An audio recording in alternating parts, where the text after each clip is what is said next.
Welcome to Sweet Life Beat Life. We hope this video helps. You begin by joining the team's meeting as presenter. This gives you recording and screen share permissions.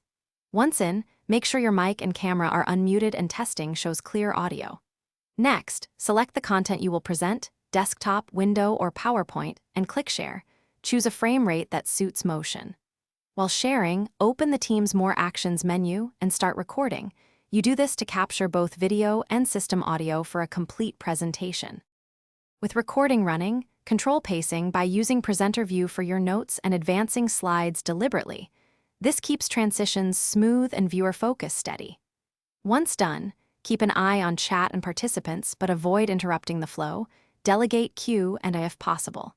If you need a short break or to fix tech, use pause recording to avoid editing later. Resume when ready. Make sure the red recording indicator is visible, so you know the session is being captured correctly.